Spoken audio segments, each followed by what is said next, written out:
Amanya n'eddoboozi bampita Simple Kali Lugambo Promax live ku mukutu gy'osinzira okuba ng'owakinga vidiyo eno nkusaba taata vuga vidiyo etuuke ku buli munnayuganda.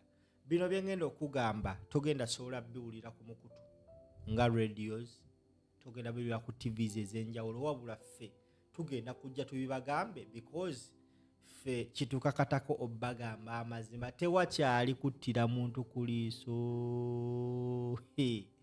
Tambuza vidiyo.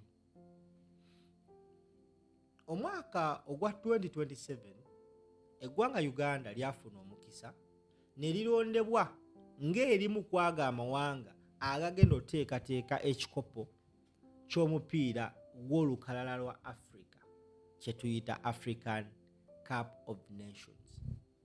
For the first time Uganda egenda kuteekateeka ekikopo kino, naye gwe ssebo oba nnyabo atulaba okuva we baalangirira emyaka nga gigi emabegako, Uganda yaweebwa task ey'okusobola okubeera n'ebisaawe ebiri ku mutendera ogusobola okuteekateeka ekikopo ekyo ekya African Cup of Nations.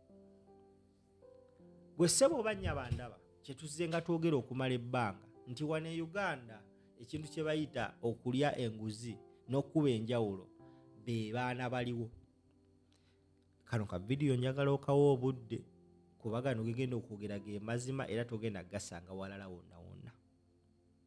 Now, emabega kaawo waliwo akagulupu akamu akabadde kettanidde okufutubbala ku bannayuganda nga bategeeza nti omukulu waabwe yakwata akasente n'alagira bazimbe ekisaawe eky'e Hoima. As we talk right now, Hoima City Stadium baagimaliriza, ekyo kyolengera baakimaliriza, era abantu abamu bava ne bategeeza eggwanga nti be baazimba ekisaawe ekyo. Naye gwe ssebo oba nnyabo ali wano atulaba, ndi wano okukuwa facts ku kisaawe ekyo. But before I give you the facts, okusinziira ku kitongole ekitwala omupiira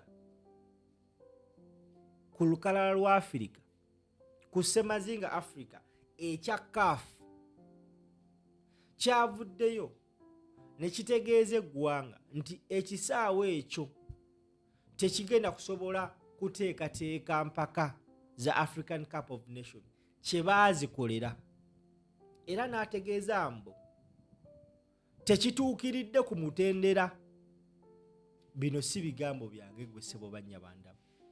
Tugenza onnoonyereza ensonga, bagamba nti CAF has not approved Hoima Stadium to host the 2027 African Cup of Nations as per reports. Inspection reports highlight that a number of areas do not meet HAFCON standards. Nazi highlighting ekisooka, dressing room akasenge abazanyi we bambalira are too small. Ebintu bye Uganda mukama Katonda oba ne biberako di serious. Media tribunal capacity is insufficient. Competition offices are inadequate. VIP section is unsized.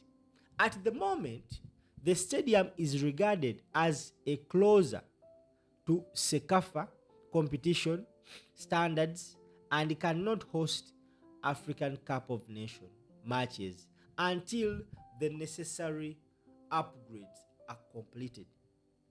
Gwe ssebo oba nnyabo ndaba ku mukutu, kino ekintu kimenya omutima, kimalamu amaanyi, kyewuunyisa nti nabuli kati nga tubuzeewo just emyezi nga giigyo abasajja ekisaawe kye baabawa ssente obutinimi bw'ensimbi CAF ekyakigaanye.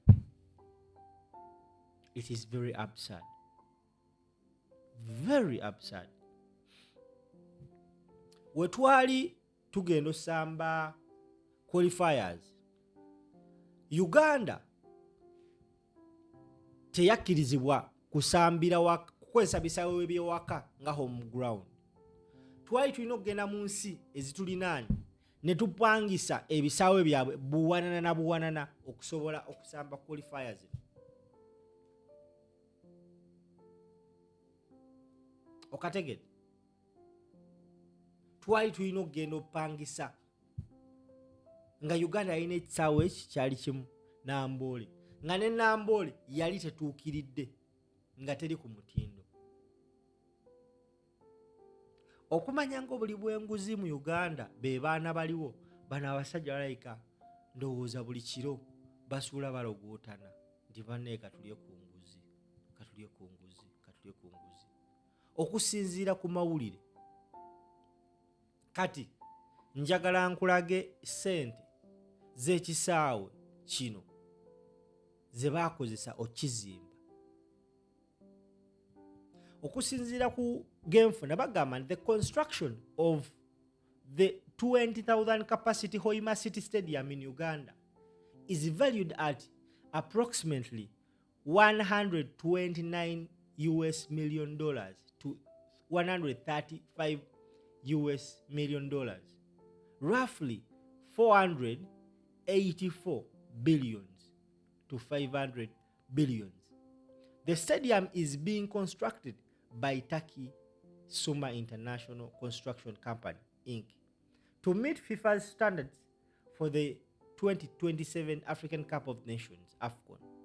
Key financial details regarding the project include a total project cost regularly $129 million to $135 million, approximately 500 billion. Government funding, Parliament approved an initial 152 billion as part of the funding, which constitutes a 30% of the total, with the constructor funding the remainder. Purpose for the stadium. The stadium is a key venue for the 2027 African Cup of Nations, co-hosted by Uganda, Kenya and Tanzania. Abasajja Tanzania ewaabwe buli kimu kiri okay. Wane Uganda basebo ne banyabo gega mawulire genfune Uganda. Ekisaawe kya Hoima African Cup of Nations oba CAF, akakiiko akatwala omupiira mu Africa, kaaganye okukyaprovinga olw'ensonga ezimu ze bawa. Dressing room ntono nnyo, media tribunal ntono nnyo temala, competition offices nazo tezimala, VIP section is undersized. Ekimu ku biraga nti tebakolangako ku kintu ne kibeera nga kiri kwalaali. Bino byetubagamba kati gwe ssebo oba nnya bandaba, njagala kubuuza akabuuzo kaneeno ke kasembayo nve ku vidiyo eno naye koogere mukama. Ebyemizannyo mu ggwanga Uganda biri under which ministry? Okomissioning ekisaawe kino kizimba kibeera under which ministry? Ekitongole ky'omupiira ekya FIFA kiri under which ministry? Amanya bampita Simba vuga vidiyo mubeere bulungi.